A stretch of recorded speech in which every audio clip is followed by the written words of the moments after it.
Hi, I'm Tim. Welcome to our channel and thanks for logging on. If you enjoy these videos, do me a favor and subscribe to our YouTube channel right here at Watchbox Reviews. I'd really appreciate it, and I promise to update daily.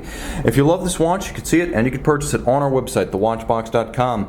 And today we are discussing a Breitling long-playing reference 7104.3. This is an early 1970s true vintage reference powered by a Valjoux 7740 manual wind chronograph caliber. The timepiece in stainless steel wears easily on my 16 centimeter circumference wrist with its 70s style satin finish tonneau case. The watch is 40 millimeters wide, or we'll call it 40 millimeters in diameter, even though it's not a round watch. Consider it a 40 millimeter round watch for practical purposes. Nice and short cropped at 47.8 millimeters lug-to-lug across the wrist. It wears easily on a small wrist, and it had a broad for 1971 20 millimeter spacing between the lugs. The timepiece is 14 millimeters thick, and a good deal of that is the plexiglass crystal over an original tritium dial. So this watch giving you the best of both worlds, that lovely off-axis bubble distortion of a plexiglass and the warmth of a real aged tritium dial. The timepiece is almost a time capsule. I rarely use that term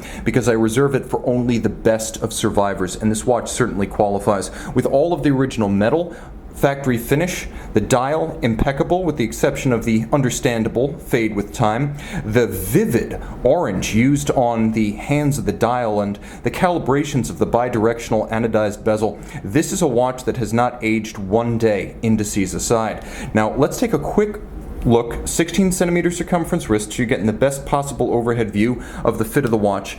Let's take a quick look at the accessories, which I don't want to overemphasize because they are modern Breitling factory equipment. We ordered a modern day Breitling factory strap, thick cut calfskin in black with a contrasting aviator stitch, sheer sided construction showing the layers, and then you can see it's a brand new factory strap on the bottom, more calfskin in a more natural tone. A modern day Breitling stainless steel pin buckle, and one feature I like about that is that it features an elevated bridge, so that the strap actually sits inside the buckle rather than stacking up underneath it. It's a clever design. Small attention to detail elements like that just zing me. Now, speaking of detail, this is virgin steel. The timepiece in outstanding condition, featuring the original factory satin. You can see the radial satin finish as created with a lapping machine, and then you can see the longitudinal satin finish on the case band. You could see the sharpness too of the edges. You could see that not only has it never been refinished, but there are no scratches, scuffs, no evidence of a dent.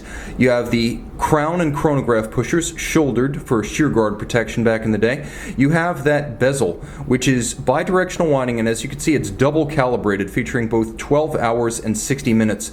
So depending on what you want to line up, you can line up with the minutes hand and you can time two events concurrently with the chronograph, or you can line up with the hour hand and use the 12-hour scale. It's important to note that the bezel moves with a fluid ease that's almost unheard of on true vintage pieces, because this watch is, again, just a time capsule survivor. It has not one mark. In fact, it features evidence of the original factory sales sticker on the case back.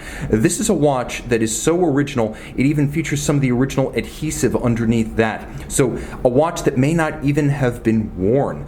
Inside the case, a Valjoux 7740, which is fascinating because it uses the same Dubois de Praz chronograph module, the 8510, originally developed for the Heuer Buren caliber 11. So what you have instead of the Buren micro rotor base is a manual wind Valjoux movement, 17 joules, 28 8-beat rate, 35 to 40 hour power reserve. It is a modern high beat movement, and it features a semi-quick set date whereby you just back the hour hand from 10 p.m. through midnight several times, each time indexing the date one step or one day. Now, it is a cam lateral clutch chronograph system.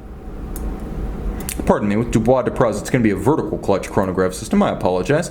But it is a cam system with a vertical clutch, which means it needs to be in factory fettle to feel absolutely sharp. And fortunately, it does exactly that. With the combination of the vertical clutch, so there's absolutely no jump when it starts up, and the quality of the original factory regulation of the cam, it's indistinguishable from a column wheel. It feels that good. It sounds that good. Hear it up against the mic.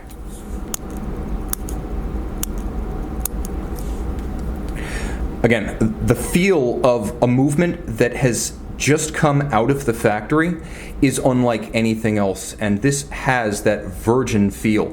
I should also mention the dial featuring A chronograph minutes register in orange with matching extended triangular chronograph seconds hand, a little bit of an ovoid register shape, and a matte black base with a red on white date disc. It's a lovely piece, and again, you can't do much better than new. And while this is a vintage watch, it has the feel of something pulled straight out of the case and purchased in 1971. In a lot of ways, you're going to feel like the first owner. See it and get your chrono on the watch box.